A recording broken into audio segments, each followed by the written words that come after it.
Coffee is a naturally bitter plant. To balance that harshness, dissolving a spoonful of refined white sugar into the cup is the standard, universally accepted countermeasure. But that daily habit carries a heavy physical toll. Refined sugar triggers rapid insulin spikes, adds empty calories, and often leads to an inevitable mid-morning energy crash. Quitting cold turkey isn't easy either. For most people, a sudden switch to black coffee is simply too jarring to sustain.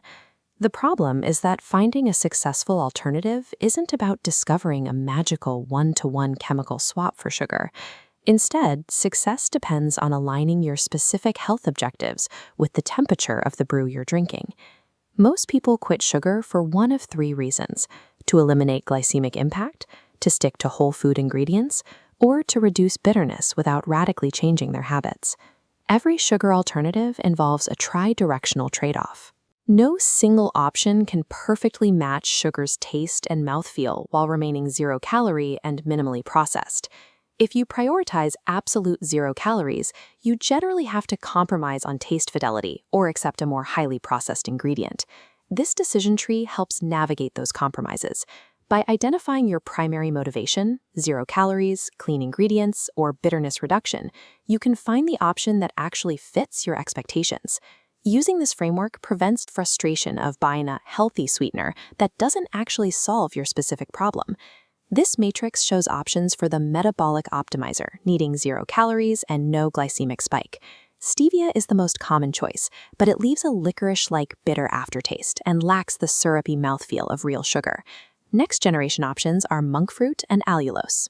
Monk fruit is often preferred because its taste profile is much closer to real sugar, without that characteristic stevia aftertaste.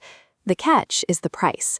Both monk fruit and allulose are significantly more expensive per cup than standard table sugar. To make it easier to measure, commercial monk fruit is often blended with erythritol for physical volume. Ultimately, if you are strictly managing insulin, monk fruit offers the best taste-to-impact ratio, as long as you're okay with the premium cost. For the clean label naturalist who avoids processed chemicals, the focus shifts to raw honey and pure maple syrup. These offer a rich, nuanced sweetness and contain trace antioxidants that are missing from refined white sugar. However, these are not 0 calorie. They contain natural sugars that will still impact your blood sugar levels. Temperature also matters here. Raw honey tends to clump and harden in iced coffee, which makes it a poor choice for cold drinks. Pure maple syrup is much more versatile for cold beverages because it remains perfectly soluble at low temperatures. These are ideal for those who prioritize whole food ingredients and are willing to accept the caloric content. Then there is the palate hacker strategy. This is for the person who wants to lower their sugar intake without introducing new, unfamiliar sweeteners. The first hack is simple. Add a tiny, precise pinch of sea salt directly to the grounds or the cup. Salt actually blocks the bitter taste receptors on your tongue. When bitterness is suppressed, the coffee's natural sweetness becomes much more noticeable. Warning tone. But be careful. If you add too much, you'll end up with coffee that tastes like savory soup. The second hack uses aromatics, adding a few drops of pure vanilla extract or a sprinkle of cinnamon. This diagram shows the process of cross-modal sensory enhancement. Your brain strongly associates certain aromas with the physical sensation of sweetness.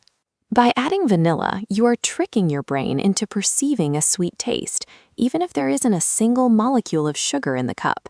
This allows you to reduce your sugar dependency while still getting the comfort you expect from your morning ritual.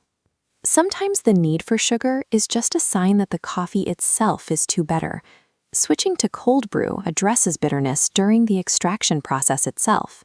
Because cold water doesn't extract the same harsh compounds as hot water, cold brew is typically 60 to 70% less bitter than standard drip coffee. The downside is that it requires 12 or more hours of prep time. You can't just brew a cup on a whim. But if you can plan ahead, you'll find you have a much smoother baseline that requires far less sweetener to begin with. This scorecard organizes these findings into optimized stacks for each of our three profiles. For those on keto or managing diabetes, the best stack is monk fruit drops paired with a splash of vanilla extract. This combination provides a clean taste with zero metabolic impact, while the vanilla aroma tricks the brain into perceiving more sweetness. For the clean label iced coffee drinker, liquid maple syrup is the most reliable choice. It offers a robust caramel-like flavor and dissolves easily in cold brew without clumping. Balancing your specific dietary goals with the temperature of your drink makes it much easier to transition away from refined sugar. For the person who wants a gentler transition, there is a middle ground. Try starting with a cold brew base, add a pinch of salt, and use half your usual amount of honey.